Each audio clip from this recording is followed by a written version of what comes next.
Hi friends, പുതിയൊരു വീഡിയോയിലേക്ക് എല്ലാവർക്കും സ്വാഗതം. ബിഗ് ബോസ് സീസൺ 7 എല്ലാവരും ഇന്നലത്തെ എപ്പിസോഡ് കണ്ടെന്ന് വിചാരിക്കുന്നു. എന്നാലും ഒരു റിവ്യൂ നമുക്ക് പറയാം. ഫസ്റ്റ് തന്നെ മിഡ് വീക്ക് എവിക്ഷനിൽ ആദില പുറത്തേക്ക് പോയിരിക്കുകയാണ്. നല്ല കാര്യമാണ്. എല്ലാവരും കുറേ നാളായിട്ട് ആഗ്രഹിക്കുന്നു ആദില പുറത്തേക്ക് എന്ന്. സോ ആദില പുറത്തേക്ക് പോയിരിക്കുന്നു. പിന്നെ അവർക്ക് ഫ്രണ്ട്ഷിപ്പിൻ്റെ വീഡിയോ ഒക്കെ ഇട്ട് കാണിച്ചു. എല്ലാവരും ഭയങ്കര ഇമോഷണലായി. എല്ലാവരും ഫ്രണ്ട്സിനെയൊക്കെ കൂട്ടിച്ചേർത്തു. അതിനുശേഷം പിന്നെ ശൈത്യ ഒരുപാട് സങ്കടങ്ങളൊക്കെ പറയുന്നുണ്ടായിരുന്നു അനുമോളുടെ അടുത്ത്. അത് കണ്ടപ്പോൾ എനിക്ക് തോന്നിയത് എന്താണെന്ന് വെച്ചാൽ ഒരു കുറച്ച് ഹ്യൂമാനിറ്റി സ്വല്പം കാണിച്ചാൽ മതി.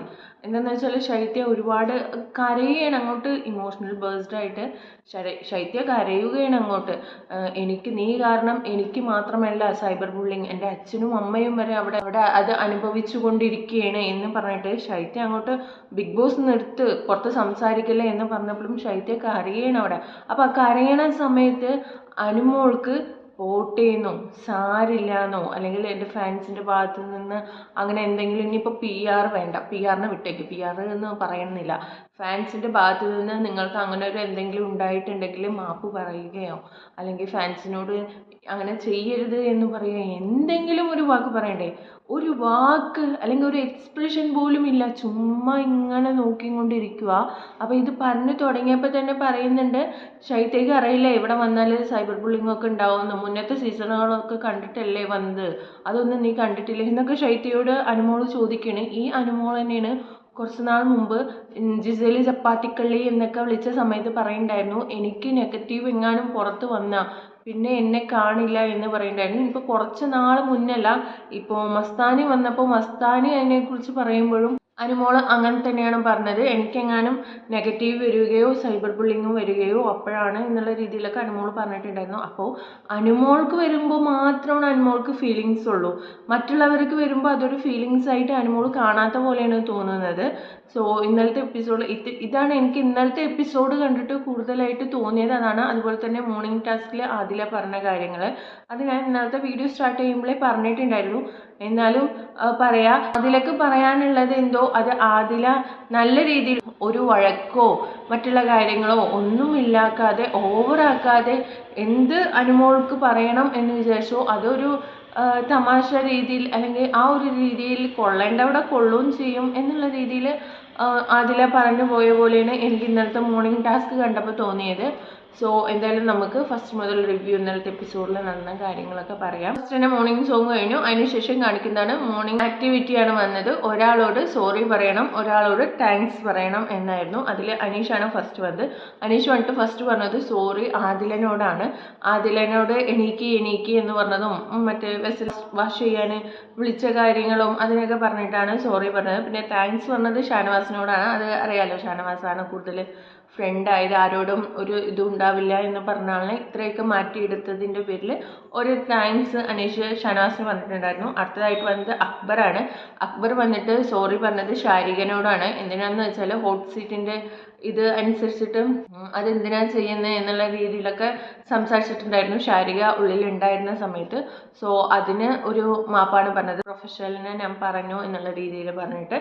അതിനുശേഷം പിന്നെ താങ്ക്സ് പറഞ്ഞത് ആര്യനോടാണ്. എന്താണെന്ന് വെച്ചാൽ എല്ലാവരും എന്നെ ഒറ്റപ്പെടുത്തേണ്ട ഒരു സമയം ഉണ്ടായിരുന്നു, ആ സമയത്ത് എന്നെ കൂടെ കൂട്ടിയത് ആര്യനാണ് എന്ന് പറഞ്ഞിട്ട് ആര്യനോട് ഒന്ന് താങ്ക്സ് പറഞ്ഞത്.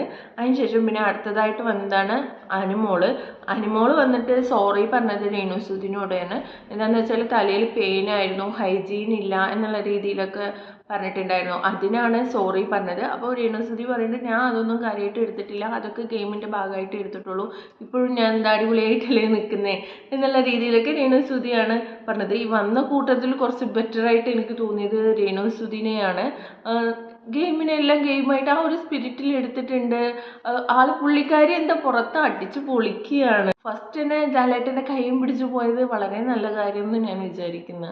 രേണുസുധിൻ്റെ താങ്ക്സ് പറഞ്ഞത് ശൈത്യയോടാണ് അനുമോള്. പിന്നെ ആദില വരുന്നത്. ആദില വന്നിട്ട് സോറി പറയുന്നത് ആര്യനാണ്. ആര്യനെ കുറിച്ച് ചെറിയ തെറ്റിദ്ധാരണകളൊക്കെ ഉണ്ടായിരുന്നു. നേവൽ കണ്ടു എന്നുള്ള രീതിയിലൊക്കെ നൂറയായിട്ടൊക്കെ ഒരു സംസാരമൊക്കെ ഉണ്ടായിരുന്നല്ലോ. അപ്പം അത് ഞാൻ തെറ്റിദ്ധരിച്ചതാണ്, അവരൊരു തമാശ രീതിയിൽ എല്ലാവരും ചെയ്യുന്ന പോലെ ചെയ്തതാണ്. സോ ആ തെറ്റിദ്ധാരണയ്ക്ക് ഞാൻ സോറി പറയുന്നു. നിന്നെ അങ്ങനെ ഒരു ഇതിലേക്ക് എനിക്ക് പുറത്തേക്ക് ഇട്ട് കൊടുക്കാനും താല്പര്യമില്ല എന്നുള്ള രീതിയിലൊക്കെ ആര്യനോട് സോറി പറഞ്ഞു. അതുപോലെ തന്നെ അക്ബറിനോടും സോറി പറഞ്ഞു. തെറ്റിദ്ധരിച്ചിരുന്നു കുറേ നാൾ, ഇപ്പോൾ എല്ലാം മനസ്സിലായി എന്നൊക്കെ പറഞ്ഞിട്ട് ശേഷം പിന്നെ താങ്ക്സ് പറഞ്ഞു തുടങ്ങിയപ്പോൾ ഞാൻ കരുതി ഈ അതിലൊക്കെ എന്ത് പറ്റി, ഇന്നലെ പറഞ്ഞ കാര്യങ്ങളൊക്കെ ഇന്ന് ഇത്ര പെട്ടെന്ന് ഇങ്ങനെയൊക്കെ ഒരു താങ്ക്സ് ഒക്കെ അനുമോളോട് പറയുന്നു എന്നുള്ള രീതിയിൽ ചിന്തിച്ചു പോയി. പക്ഷെ അത് ചിന്തിച്ച് കുറച്ചൊരു 2 വാക്ക് കഴിഞ്ഞപ്പോഴാണ് മനസ്സിലായത് അത് താങ്ക്സ് അല്ല, അനുമോൾക്കുള്ള കുത്തുകളാണെന്ന്. ഓരോ കുത്തുകൾക്കും ഭയങ്കര ക്ലാപ്സ് ആയിരുന്നു അപ്പുറത്തുനിന്ന് കിട്ടിയത്. താങ്ക്സ് അനുമോൾ എന്ന് പറഞ്ഞിട്ട് പറഞ്ഞത് മാനിപ്പുലേഷൻ, ഞാൻ നന്നായി മാനിപ്പുലേറ്റ് ആവുന്ന ആളാണ് എന്ന് അനുമോൾ എന്നോട് പറഞ്ഞിട്ടുണ്ടായിരുന്നു. അത് മാറ്റണം എന്ന് പറഞ്ഞിട്ടുണ്ടായിരുന്നു. സോ അതെനിക്ക് മനസ്സിലായി. ഞാനല്ലെങ്കിലും അനുമോൾ പറയുന്ന കാര്യത്തിൽ ഭയങ്കര പെട്ടെന്ന് തന്നെ മാനിപ്പുലേറ്റ് ആവുന്നുണ്ട് എന്ന് എനിക്ക് മനസ്സിലായി. സോ അതെനിക്ക് മനസ്സിലാക്കി തന്നതിന് താങ്ക്സ് എന്ന് പറയുന്നുണ്ട്. അടുത്തതായിട്ട് പറഞ്ഞാൽ എന്താണെന്ന് പറഞ്ഞാൽ, ഒരു ജെനുവിനിറ്റിയും ഇല്ലാതെ ഒരാൾ എന്നോട് വന്ന് സംസാരിക്കുമ്പോൾ ഞാൻ അയാളുടെ മുഖത്ത് നോക്കിയിട്ട് ജെനുവിനിറ്റി ഇല്ല എന്നറിഞ്ഞാലും മുഖത്ത് നോക്കിയിട്ട് നിൽക്കും, ആ സംസാരം കേട്ടുകൊണ്ട് നിൽക്കും. സോ അത് ഞാൻ അങ്ങനെയാണ് എന്ന് എനിക്ക് മനസ്സിലാക്കി തന്നതിനും അനുമോൾക്ക് താങ്ക്സ് എന്നാണ് പറഞ്ഞത്. അടുത്തായിട്ട് പറഞ്ഞത്, ഫ്രണ്ട്ഷിപ്പ് എന്നും കൊണ്ട് നടക്കുക, വേണ്ടപ്പോൾ അയാളെ ഇത് ചെയ്യുക, ആവശ്യമുള്ളപ്പോൾ ഉപയോഗിക്കുക എന്നുള്ള രീതിയിലൊക്കെ കാണിക്കാനുള്ളതും ഒരു ഫ്രണ്ട്ഷിപ്പ് ഇതിനകത്ത് മാത്രമാണ്, പുറത്ത് പോയാൽ ഒന്നും ഉണ്ടാവില്ല എന്ന് അനുമോൾ പറഞ്ഞു. അപ്പോൾ എനിക്ക് എന്തായാലും അതിന് താങ്ക്സ് ഉണ്ട്. കാരണം പുറത്ത് പോയിട്ട് ഞാൻ ഇങ്ങനെ ഒരു ഫ്രണ്ട്ഷിപ്പിന് വേണ്ടിയിട്ട് കാത്തിരിക്കേണ്ട ആവശ്യമില്ലല്ലോ, മനസ്സിലാക്കി തന്നതിന് അതിനൊരു താങ്ക്സ് എന്ന് പറയുന്നുണ്ട്. പിന്നെ ഫ്രണ്ട്ഷിപ്പിന് അങ്ങനെ ഓരോ ടൈമിൽ എങ്ങനെയാണ് ആക്ടിങ് ചെയ്യേണ്ടത് എന്നും മനസ്സിലാക്കി തന്നത് അനുമോളാണ് എന്നൊക്കെ പറഞ്ഞിട്ട് ഒരുപാട് കാര്യങ്ങൾ പറഞ്ഞിട്ടുണ്ടായിരുന്നു ലൈവിൽ. പക്ഷേ എപ്പിസോഡിൽ കുറച്ച് ഇട്ടിട്ടുള്ളൂ. അതിലൊക്കെ പറയാനുള്ള കാര്യങ്ങളൊക്കെ മോർണിംഗ് ടാസ്ക് വഴി അതിലെ പറഞ്ഞിട്ടുണ്ട്. അടുത്തതായിട്ട് വന്നത് നൂറയാണ്. നൂറ വന്നിട്ട് സോറി പറഞ്ഞത് ശാരികയോടാണ്. ഇന്നലെ കഴിഞ്ഞ അവർ കയറി വന്നപ്പോൾ ഉണ്ടായിരുന്ന ഒരു വിഷയം ഉണ്ടായിരുന്നല്ലോ, ശാരിക അനുമോൾ ഇങ്ങനെ പറഞ്ഞ കാര്യം. അതിന് എനിക്കപ്പോൾ ദേഷ്യം വന്ന് പെട്ടെന്ന് പറഞ്ഞാണ്. അതുകൊണ്ട് സോറി ശാരിക എന്ന് പറയുന്നുണ്ട്. താങ്ക്സ് പറഞ്ഞത് ശൈത്യയോടാണ് നൂറ. അതുപോലെ തന്നെ ഷാനവാസ് വന്നിട്ട് സോറി പറഞ്ഞത് അക്ബറിനോടും ലക്ഷ്മിയോടാണ്. ലക്ഷ്മിൻ്റെ കൺസേൺ ഇല്ലാതും എടി പൊടിയെന്നും തമ്പുരാട്ടി എന്നൊക്കെ വിളിച്ചിട്ട് ബുദ്ധിമുട്ടിച്ചിട്ടുണ്ടായിരുന്നല്ലോ. അപ്പോൾ അതിനൊരു സോറി പറഞ്ഞു. അതുപോലെ തന്നെ അക്ബറിനോടും കുറച്ച് കാര്യങ്ങളൊക്കെ ചെയ്തിട്ടുണ്ടല്ലോ, അതിനും ഒരു സോറി പറഞ്ഞു. താങ്ക്സ് പറഞ്ഞത് അനീഷിനോടാണ്. അനീഷിൻ്റെ ആ ഒരു ഫ്രണ്ട്ഷിപ്പിൻ്റെ കാര്യം പറഞ്ഞിട്ടാണ് താങ്ക്സ് പറഞ്ഞത്. പിന്നെ നിവീനാണ് വന്നത്. നിവീൻ വന്നിട്ട് അനുമോൾക്കും ഷാനവാസിനുമാണ് സോറി പറഞ്ഞത്. എനിക്കൊരു ഘട്ടത്തിൽ അങ്ങനെ ചെയ്യേണ്ടി വന്നു, അത് ഓവറാണെന്ന് എനിക്കറിയാം, എനിക്ക് അവിടെ കൺട്രോൾ ചെയ്യേണ്ടതായിരുന്നു ഞാൻ എന്നുള്ള രീതിയിലൊക്കെ പറഞ്ഞിട്ട് സോറി പറയുന്നുണ്ടായിരുന്നു. താങ്ക്സ് പറഞ്ഞത് ജിസേലിനോടാണ്. അതെന്താ പറഞ്ഞതെന്ന് വെച്ചാൽ, നിവീൻ പറയുന്നത് എന്താ വെച്ചാൽ, ഞാൻ എന്താണെന്ന് അറിഞ്ഞ എന്നിലൊരു ഫിൽറ്റർ ഒന്നുമില്ലാതെ എന്നെ ഞാനായിട്ട് സ്വീകരിക്കുകയും എൻ്റെ കൂടെ നിന്നതും ജിസേലാണ് എന്ന് പറഞ്ഞിട്ട് ഭയങ്കര ഇമോഷണൽ ആയിട്ടാണ് കേട്ടോ നിവീൻ പറഞ്ഞത് താങ്ക്സ് എന്ന് പറഞ്ഞത്. അത് കഴിഞ്ഞിട്ട് പിന്നെ അടുത്തതായി കാണിച്ചത് ഇവർ വഴക്കിട്ട വീഡിയോകൾ ആണ് കാണിച്ചത്. അത് എല്ലാവർക്കും ചിരിയാണ് വന്ന് വഴക്കിടുന്നത് കണ്ടപ്പോൾ. കാരണം ഇതിനകത്ത് നിൽക്കുമ്പോൾ ടാസ്കിൻ്റെ പേരിൽ ഓരോ വഴക്കൊക്കെ ഇട്ടിട്ട് പിന്നെ പുറത്ത് പോകുമ്പോൾ അവരൊക്കെ ഇപ്പം നല്ല ഫ്രണ്ട്സ് ആണല്ലോ, അതുകൊണ്ടായിരിക്കും. അതിനുശേഷം പിന്നെ വന്നാണ് KP നമ്പൂതിരീസ് സെലിബ്രേറ്റിംഗ് 100 years എന്ന് പറഞ്ഞിട്ട് KP നമ്പൂതിരീസിൻ്റെ ഇത് പിടിച്ചിട്ട് കൂടെ ഒരു ഫ്രണ്ട്സിനെയും കൂട്ടിയിട്ട് ഫോട്ടോ എടുക്കുന്നത്, അങ്ങനത്തെ ഒരു ടാസ്ക് പോലെയാണ് വന്നത്. അതിനുശേഷം പിന്നെ അനുമോളും ഷാനവാസിനോട് സംസാരിക്കുകയാണ്. ഈ അനുമോൾ ഈ ഫ്രണ്ട്സിൻ്റെ കൂടെയുള്ള ഫോട്ടോ എടുക്കണം എന്ന് പറഞ്ഞപ്പോൾ അനുമോള് ഈ ആദിലനെ തന്നെയാണ് പിടിച്ച് നിർത്തിയത്. എന്തിനാണ് ഈ അഭിനയം, എന്തിനാണ് ഈ ഫ്രണ്ട്ഷിപ്പ് അഭിനയം എന്നാണ് അറിയാത്തത്. ജനങ്ങൾക്ക് വേണ്ടിയിട്ടാണ്. ജനങ്ങൾക്ക് മനസ്സിലായി നിങ്ങൾ 4 പേരും ഫേക്കാണെന്നും ഫേക്കായിട്ടൊരു ഫ്രണ്ട്ഷിപ്പാണ് അവിടെ അഭിനയിച്ചുകൊണ്ടിരിക്കുന്നത് എന്ന് ജനങ്ങൾക്ക് എല്ലാവർക്കും മനസ്സിലായി. വീണ്ടും വീണ്ടും നിങ്ങൾ അത് തെളിയിക്കാൻ വേണ്ടിയിട്ട് എന്തിനാണ് അത് ചെയ്തുകൊണ്ടിരിക്കുന്നത്? ഇഷ്ടമല്ലെങ്കിൽ മാറിപ്പോണെങ്കിൽ മാറിപ്പോവുക, അത്രയേ ഉള്ളൂ. അല്ലാതെ വെറുതെ ജനങ്ങൾക്ക് ഞങ്ങൾ ഫ്രണ്ടാണ്, ഞാൻ വായും കൊണ്ട് ചുമ്മാ ഫ്രണ്ടാണെന്ന് പറഞ്ഞിട്ട് എന്താ കാര്യം? ഞങ്ങൾക്ക് മനസ്സിലായി നിങ്ങളുടെ മനസ്സിനുള്ളിൽ ആ ഒരു ഫ്രണ്ട്ഷിപ്പ് ഒന്നും ഇല്ല എന്ന്. ഫ്രണ്ട്ഷിപ്പിൻ്റെ വാല്യൂ പോലും നിങ്ങൾക്ക് അറിയില്ല എന്ന് മനസ്സിലായിട്ടുണ്ട്.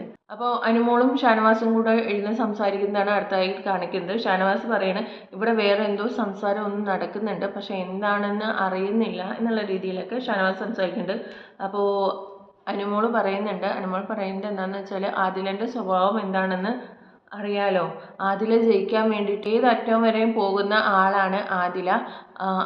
അപ്പാനിയാണെങ്കിലും എൻ്റെ അടുത്ത് ഒരു കാര്യം പറഞ്ഞിട്ടുണ്ടായിരുന്നു, എൻ്റെ ഒരു കാര്യം എൻ്റെ കയ്യിലുണ്ട്, ഞാനത് പൊട്ടിക്കട്ടെ, ഞാനത് പൊട്ടിച്ചാൽ നീ ഒരു മൂലക്ക് പോയി ഇരിക്കുന്നൊക്കെ അപ്പാനി പറയുന്നുണ്ട് എന്നുള്ള രീതിയിലൊക്കെ അവരിരുന്ന് സംസാരിക്കുന്നതാണ് കാണിച്ചത്. അടുത്തതായി കാണിച്ചത് ഫ്രണ്ട്ഷിപ്പിൻ്റെ വീഡിയോ ആണ്. ഫ്രണ്ട്ഷിപ്പിൻ്റെ വീഡിയോ നല്ല രസമുണ്ടായിരുന്നു കണ്ടുകൊണ്ടിരിക്കാൻ. ഏറ്റവും കൂടുതൽ കണ്ടത് അതിൽ പാട്ട ഗേൾസിൻ്റെ ഫ്രണ്ട്ഷിപ്പിൻ്റെ സ്റ്റിൽസും വീഡിയോസൊക്കെയാണ്. പക്ഷെ നമ്മുടെ മനസ്സിലറിയാലോ ഒരു ഫേക്കാണ്, ഫേക്ക് ഫ്രണ്ട്ഷിപ്പാണെന്ന് അറിയുന്നത് കൊണ്ട് തന്നെ അത്ര വലിയ ഇതായിട്ടൊന്നും തോന്നിയില്ല അത്. അപ്പോൾ വീഡിയോ ഇട്ട് കഴിഞ്ഞതും ഫസ്റ്റ് ആദില എഴുന്നേറ്റ് വരികയാണ്, അനുമോളുടെ അടുത്തേക്ക് എഴുന്നേറ്റ് വന്ന് ഹഗ് ചെയ്യുന്നുണ്ട്.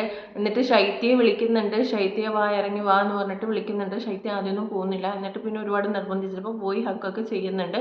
അതിനുശേഷം പിന്നെ കാണിച്ചത് KP നമ്പൂതിരീസിൻ്റെ നേരത്തെ എടുത്ത ഫോട്ടോസ് ഉണ്ടല്ലോ, അത് എല്ലാവർക്കും ഫ്രെയിം ചെയ്തിട്ട് കൊടുക്കുന്നതാണ് കാണിക്കുന്നത്. അതിനുശേഷം വീണ്ടും അനുമോളും ഷാനവാസും കൂടെ ഇരുന്നിട്ട് സംസാരിക്കുകയാണ്. ഞാനൊരു നമ്പർ കൊടുത്തു എന്ന് ആദില പറയുന്നുണ്ട്, എൻ്റെ PR-ൻ്റെ നമ്പറാണെന്ന്. എനിക്ക് ആകെ എൻ്റെ അച്ഛൻ്റെ അമ്മൻ്റെ നമ്പറേ അറിയുള്ളൂ, ഞാൻ എഴുതി കൊടുത്തത് എൻ്റെ വീട്ടുകാരുടെ നമ്പറാണ്. എന്നിട്ട് അവളത് PR-ൻ്റെ നമ്പറാണെന്നാണ് പറയുന്നത്. അവളോട് ആ നമ്പർ എവിടെ ചോദിച്ചപ്പോൾ അത് ഞാൻ കളഞ്ഞു എന്ന് പറയുന്നത്. എനിക്കറിയാം ആ നമ്പർ അവളുടെ അടുത്ത് ഉണ്ടാവുമെന്ന് എന്നൊക്കെ പറഞ്ഞിട്ട് ഷാനവാസിനോട് പറയുന്നതാണ് കാണിക്കുന്നത്. അതിനുശേഷം പിന്നെ ആദില നൂറ ഇരുന്ന് സംസാരിക്കുന്നുണ്ട്. ഞാൻ മറന്നുപോയി, PR-ൻ്റെ നമ്പർ എന്നല്ല അവൾ പറഞ്ഞത്, അവളുടെ ചേച്ചിയുടെ നമ്പറാണ്. ചേച്ചിനെ കോൺടാക്ട് ചെയ്തിട്ട് PR-ൻ്റെ കാര്യങ്ങൾ പറയാനാണ് എന്നോട് പറഞ്ഞത് എന്നൊക്കെ ആദില നൂറിനോട് സംസാരിക്കുന്നുണ്ട്. ഇവരിൽ ആരാ നുണ പറയണേ ആരാ സത്യം പറയണേ നമുക്കറിയില്ല.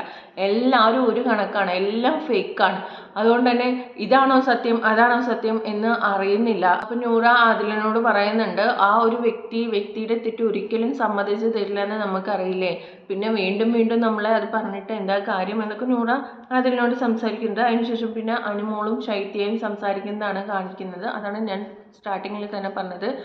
ശൈത്യ പറയണേ, നീ കാരണം ഒരു കട്ടപ്പാന്ന് വിളി കാരണം എനിക്ക് എത്രത്തോളം സൈബർ ബുള്ളിങ് ആണ് പുറത്തുനിന്ന് അനുഭവിച്ചതെന്ന് നിനക്കറിയോ എന്നൊക്കെ ചോദിക്കുന്നുണ്ട്. അത് ചോദിക്കുന്ന സമയത്ത് അനുമോളുടെ മറുപടി, നിനക്കറിയില്ല ഇതിനുള്ളിൽ വന്നാൽ സൈബർ ബുള്ളിങ് ഉണ്ടാവുമെന്ന്, കഴിഞ്ഞ സീസണൊന്നും നീ കണ്ടിട്ടില്ലേ എന്നുള്ള രീതിയിലൊക്കെ ചോദിക്കുന്നുണ്ട്. അപ്പോൾ ശൈത്യ പറയുന്നുണ്ട്, അവരോട് ചോദിക്കണം, അവരനുഭവിച്ച കാര്യങ്ങൾ നമ്മൾ പുറത്ത് നിന്ന് കണ്ടാൽ ഒന്നും അറിയില്ല എന്നൊക്കെ പറയുന്നുണ്ട്. എന്നിട്ട് അനുമോൾ പറയുന്നുണ്ട്, നീ എന്തിനാണ് അതൊക്കെ തലക്കൂട്ട് എടുക്കുന്നത് എന്നൊക്കെ ചോദിക്കുന്നുണ്ട്. എന്നിട്ട് പിന്നെ അപ്പോൾ ബിഗ് ബോസ് പറയുന്നുണ്ട് പുറത്തെ കാര്യങ്ങൾ പറയരുത് ശൈത്യ എന്ന് പറയുന്നുണ്ട്. അപ്പോഴേക്കും ശൈത്യ അങ്ങോട്ട് വിങ്ങിപ്പൊട്ടി കരയുകയാണ്. ഞാൻ മാത്രമാണ് ഇത് അനുഭവിക്കുന്നതെങ്കിൽ പോട്ടെ, എൻ്റെ അമ്മയും അച്ഛനുമാണ് ഇതിൽ അനുഭവിച്ചു കൊണ്ടിരിക്കുന്നത്, അവരെങ്കിലും വെറുതെ വിട്ടൂടെ എന്നുള്ള രീതിയിലൊക്കെ പറഞ്ഞിട്ട് അങ്ങോട്ട് കരയാൻ തുടങ്ങി. അപ്പോഴത്തേനും എല്ലാവരും വന്നു. ആ സമയത്ത് പോലും മറ്റുള്ളവർ വന്ന് സമാധാനിപ്പിക്കുന്നു. ഈ അനുമോളോട് പറയുന്നത് നീ കാരണമാണ്, ഇനി അത് ഫേക്ക് ആയിക്കോട്ടെ, ശൈത്യ കട്ടപ്പയാണ്, ശൈത്യ ബാക്കിൽ നിന്ന് കുത്തിയതാണ്, എല്ലാം അറിയാം, പക്ഷെ ഒരു മനുഷ്യനും അവിടെ കരയണം, എൻ്റെ അമ്മയും അച്ഛനും കൂടെ നിൻ്റെ ഇതിൽ അവിടെ അനുഭവിച്ചു കൊണ്ടിരിക്കുകയാണ് എന്ന് പറഞ്ഞിട്ട് ഒരു വ്യക്തി അവിടെ കരയുമ്പോൾ ഒന്ന് സമാധാനിപ്പിക്കില്ലേ? അനുമോളുടെ ആ ഇരുത്തം കണ്ടിട്ട് എനിക്ക് അയ്യോ, PR പറഞ്ഞു കൊടുത്തിട്ടുണ്ടാവില്ലായിരിക്കും, ഒരാൾ ഇങ്ങനെ വന്ന് ഒരു കാര്യം പറഞ്ഞ് കരയുമ്പോൾ എന്താണ് തിരിച്ചു പറയേണ്ടതെന്ന്. അതുകൊണ്ടായിരിക്കും ആ ഒരു ഇരുത്തം ഇരുന്നതെന്ന് എനിക്ക് തോന്നിപ്പോയി. ഒരു വ്യക്തിയല്ലേ അത്, ഒരു വ്യക്തി കരയുകയല്ലേ, ഫേക്കാണോ അല്ലയോ? കരയണ സമയത്ത് അവിടെയല്ലേ ഒരു ഹ്യൂമാനിറ്റി കാണിക്കേണ്ടത്, അതുപോലും കാണിക്കാൻ അവിടെ അനുമോള് തയ്യാറാവുന്നില്ല. വോട്ട് കുറയും എന്ന് കരുതിയിട്ടാണോ? അതിനുശേഷമാണ് മിഡ് വീക്ക് എവിക്ഷൻ വന്നത്. മിഡ് വീക്ക് എവിക്ഷനിൽ ആദില പുറത്തോട്ട് പോയി. അതിൽ പുറത്തോട്ട് പോകുമ്പോൾ പറയുന്നുണ്ട്, ഇനി ഇവിടെ ഇതിനെക്കുറിച്ചൊന്നും സംസാരിക്കേണ്ട, പുറത്ത് വന്നിട്ട് നമുക്കെല്ലാം ക്ലിയർ ചെയ്യാം എന്നൊക്കെ പറഞ്ഞിട്ട് പുറത്തേക്ക് പോയത്. അതിനുശേഷം പിന്നെ നൂറയെ എല്ലാവരും സമാധാനിപ്പിക്കുന്നതും കാര്യങ്ങളൊക്കെ കാണുന്നത്. ഇതോടെയാണ് ഇന്നലത്തെ എപ്പിസോഡ് അവസാനിച്ചത്. സോ ഇന്നലത്തെ എപ്പിസോഡ് കണ്ടിട്ട് എന്താണ് നിങ്ങളുടെ അഭിപ്രായം എന്ന് നിങ്ങൾ കമൻറ്റ് ചെയ്യണം. എൻ്റെ ചാനൽ സബ്സ്ക്രൈബ് ചെയ്യാനും സപ്പോർട്ട് ചെയ്യാനും മറക്കരുത്. പിന്നെ വീഡിയോ ഇഷ്ടമായാൽ ലൈക്ക് ചെയ്യുക, ഹൈപ്പ് ചെയ്യുക. Thank you for watching.